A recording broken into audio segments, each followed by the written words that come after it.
BJP ప్రభుత్వము సిగ్గు సిగ్గు అని ఈరోజు పార్లమెంటులో 9 షెడ్యూల్లో చేర్చాలని యావత్ తెలంగాణ నుంచి బీసీ సోదరులు ప్రజలు మహిళలందరూ వెళ్ళినారు. కానీ పార్లమెంటులో స్పందన రావట్లేదు. ఇలా బీజేపీకి నేను ఒకటే చెప్తున్నా, ఇలా నరేంద్ర మోడీ గారికి మేము హెచ్చరిస్తున్నాము. నవసంఘర్షణ సమితి తెలంగాణ రాష్ట్రం నుంచి ఈరోజు పార్లమెంటులో ఈ సమావేశంలో పార్లమెంటులో 50% రిజర్వేషన్ చేసి 9వ షెడ్యూల్లో పెట్టకుంటే రాబోయే స్థానిక ఎన్నికల్లో నీకు పుట్టగదలు ఉన్నాయని చెప్తున్నాం.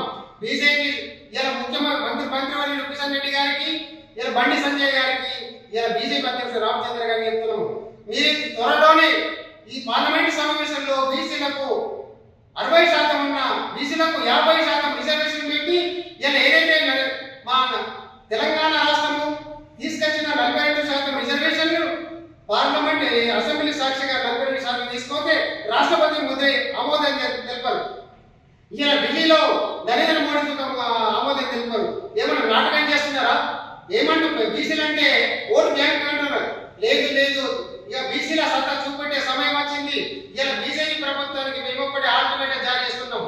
రాబోయే స్థానిక ఎన్నికల్లో సర్పంచ్, ఎంపీడీ, జెడ్పీటీసీ కౌన్సిల్లో మా సత్తా చాటాలని బీసీ సోదరుల కుల సంఘాలందరికీ ఏకతాటిపై తెచ్చి 136 కులాలను ఏకతాటిగా తెచ్చి అన్ని సంఘాన్ని తెచ్చి ఇలా రాబోయే స్థానిక ఎన్నికల్లో మా సత్తా చాటాలని ఇలా నిర్మల్ ప్రెసిడెంట్ సమావేశం చేయడం జరిగింది. త్వరలోనే ఎన్టీఆర్ గ్రౌండ్లో కానీ ఈ ఏరియాలో అఖిలేష్ యాదవ్, సుప్రియ అందరు కలిసి 25,000 పబ్లిక్ తోని బీసీల మీటింగ్ పెడతామనేది కూడా మేము సమావేశం ఏర్పడేసుకున్నాం. నవంబర్ 27వ తారీఖు నాడు ఇది కనివిని ఎరిగిన రీతిలో తెలంగాణలో ఏదైతే సర్ది కట్టుకొని తెచ్చామో అదే విధంగా బీసీ సోదరులు గడప గడపకు బీసీల జెండా ఎగిరేయాలి, బీసీల గురించి పాటుపడాలని మీ అందరికీ పార్టీలకు ఖచ్చితంగా పార్టీని విచ్చబెట్టండి. కాంగ్రెస్, బీజేపీ, బీఆర్ఎస్ ఇలా నరేంద్ర మోడీకి మేము ఒక్కడే హెచ్చరిస్తున్నాం. ఇలా మాకు బడ్జెట్లో లేదు బీసీలకు, మరి మంత్రిత్వ శాఖలు లేవు. మరి ఎట్లా అంటే బీసీ ముఖ్యమైన బీజేపీ ప్రభుత్వం ఏం చేస్తున్నదంటే బీసీల ప్రధానమంత్రి చేసుకుని 10 సంవత్సరాలు గడిపిండ్రు. ఇక నుంచి నూకల చెల్లో బీజేపీ ప్రభుత్వానికి ఇలా కేంద్ర ప్రభుత్వంలో ఉన్న బీజేపీ ప్రభుత్వానికి హెచ్చరిస్తున్నాం. ఇలా రాష్ట్ర ప్రభుత్వం రేవంత్ రెడ్డి గారికి మేము ఆల్టర్నేటివ్ జారీ చేస్తున్నాం. ఏదైతే 42% అసెంబ్లీ ఆమోదించిందో అదే విధంగా బీసీలకు కార్పొరేషన్ చైర్మన్లు, డీసీసీ అధ్యక్షులు తక్షణమే ప్రకటించాలి. మీనాక్షి నటరాజన్ గారికి చెప్తున్నాడు. డీసీసీ అధ్యక్షులు మహేష్ కుమార్ గారికి చెప్తున్నాడు. త్వరలోనే ఏదైతే డీసీసీ అధ్యక్షులు అదే విధంగా కార్పొరేషన్ చైర్మన్ ఇవ్వాలని మీ కాంగ్రెస్ ప్రభుత్వం పుట్టగదరు ఉన్నది. ఇక బీసీలంతా ఐక్యతైన మా సత్తా సాగుతాము.